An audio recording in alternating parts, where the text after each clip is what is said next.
visita do Flávio junto ao Vorcaro era tratando de sair fora da delação. Flávio Bolsonaro, ele deu uma declaração, não declaração, né, mas assim, a gente apurou na coluna e a gente publicou também, que a campanha dele colocou uma condição para participar de debates, que seria você não estar presente, porque ele teme, enfim, o tom que você possa vir a adotar num enfrentamento com ele num debate eleitoral. O que você teria a dizer para o Flávio num cenário hipotético de debate?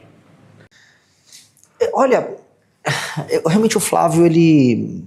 Assim, eu não estou surpreso, mas eu também...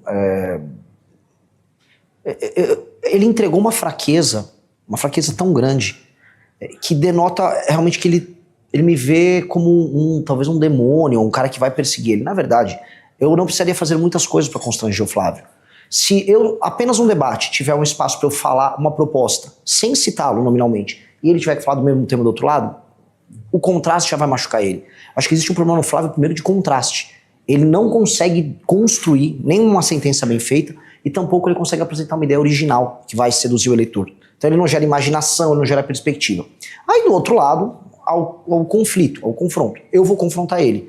Eu acho que eu tenho que falar tanto do passado dele, eu falar do Adriano, que estava no gabinete dele com a sua esposa e mãe, e falar agora desse escândalo recente. Eu acho que isso é devastador pro Flávio.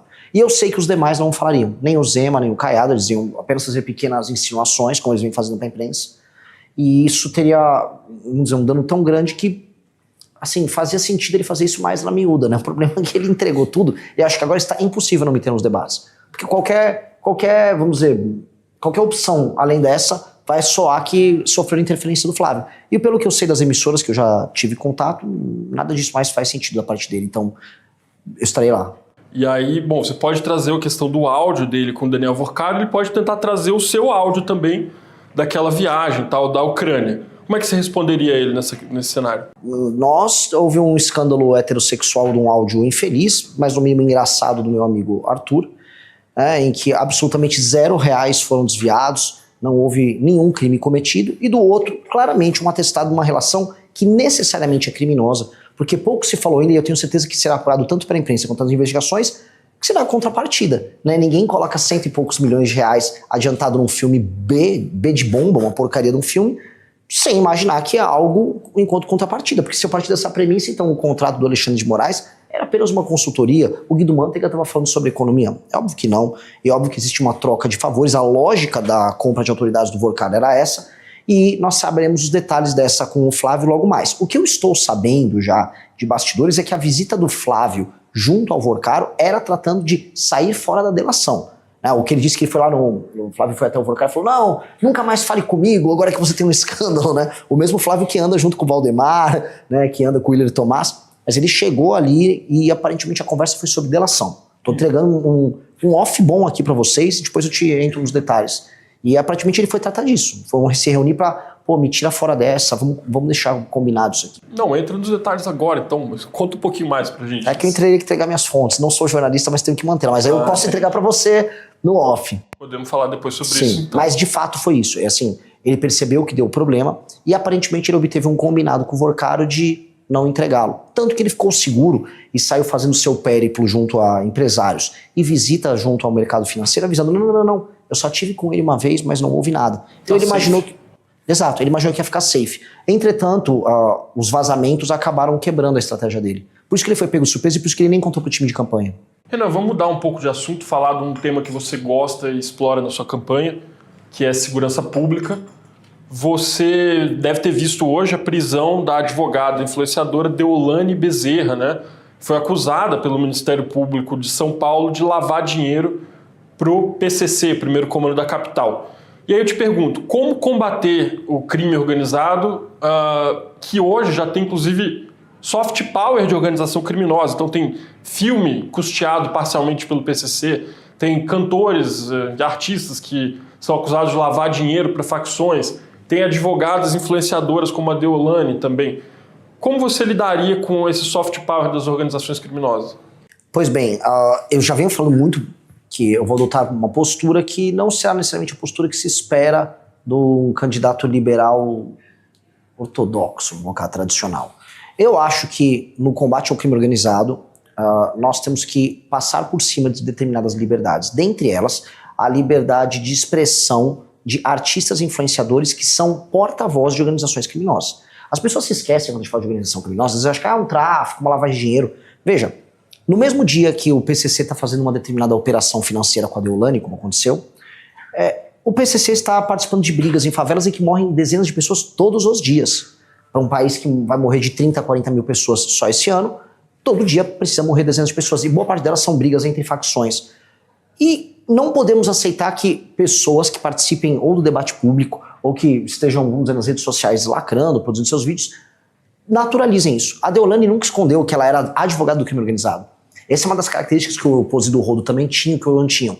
Não é que era um trabalho dissimulado, era um trabalho escancarado. Falou, não, eu sou advogada de porta de cadeia assim, não, eu faço isso e vou tirar o meu cliente da cadeia, porque ele só é culpado se for condenado e olhe lá que eu vou recorrer. É uma cultura da normalização do crime, da naturalização do crime como uma prática menor, como se fosse não é nem uma falha de caráter, é como se fosse uma falha em ser pego. Ih, malandragem foi pega. E isso se naturalizou, e a gente percebe bem, nas camadas mais baixas da população brasileira. O que tem em comum tanto o Pose do Rodo quanto a Deolane? Eles falam com a classe C, D e E. A Deolane, quando ela... Acho que não sei se ela estava nessas casas, fazendas, um reality show, o do Carlinhos Maia, eu realmente não me lembro qual era. Ela foi... Vamos dizer, ela foi alvo de um choro, de uma campanha gigantesca. E aí, quando ela foi detida, mesma coisa, as pessoas ficaram na frente de delegacia chorando. O que isso mostra? As pessoas mais humildes não aprenderam a usar esse aparelho aqui, e as redes sociais tomaram a cabeça delas, e você consegue naturalizar o absurdo nos mais humildes. Isso tem um efeito muito grande, porque ao naturalizar o absurdo na cabeça de quem é a maior vítima do crime, que é as pessoas da classe C, D e E, eu tô falando de quem morre na mão do crime organizado. Quem mora em áreas. Exato. Quando eu naturalizo pra eles, é literalmente a ideologia que faz com que eles aceitem aquilo como modo de vida. Então eu vou precisar libertar essas pessoas, mesmo sem as pessoas sequer entenderem que elas estão aprisionadas. Então, vou ser muito duro. Esses influenciadores todos, a partir do momento que a gente coloca o direito penal do inimigo em funcionamento, e a partir do momento que está demonstrado que esta influenciadora é ligada ao crime, ela não tem direito a ter uma opinião. Ela só tem que ser presa, o Oruan tem que ser preso. A gente tem que parar de, vamos dizer, criar formalidades. Tipo, não, ele é um artista. O cara não é um artista, é só um porta-voz. O que aconteceria com a Deolane num governo seu? A aplicação do direito penal do inimigo, ela faria que, eu passando o projeto, ela fosse enquadrada, e aí ela não poderia, por exemplo, dispor, por mais que ela em si não tinha, por exemplo, traficado droga, ela não era a traficante em si, ela fazia parte da estrutura de lavagem de dinheiro, como essa operação pegou. Só que ela seria enquadrada como membro dessa estrutura, e aí como partícipe de toda a atividade delituosa. Ela não ia, por exemplo, ter direito à progressão de pena. Uma pessoa que tem um enquadramento, ela não tem mais a presunção de inocência. Então, uma pessoa que é enquadrada de acordo com o direito penal do inimigo, e aí ao Ministério Público, a Polícia Federal, os órgãos de investigação, não, este aqui é claramente um membro, foi pego pelo COAF das Relações Econômicas, ou ele estava com uma metralhadora escrito CV na camiseta na frente de uma favela, pois bem, esta pessoa tem presunção de culpa. A operação policial, qualquer uma, ele foi encontrado na rua, ou uma câmera numa cidade pegou aquela pessoa circulando, ela é presa na hora, já é levada para o presídio sem audiência de custódia, ela não pode pagar fiança para sair, e ela vai ter penas muito duras. Portanto, o direito foi rápido com ela, e as penas são duras. É isso que o direito penal faz com o faccionado. Então, nós precisamos atuar dessa maneira, e isso vai incorrer do pequeno traficante ao grande traficante, do Oruan de Deolane.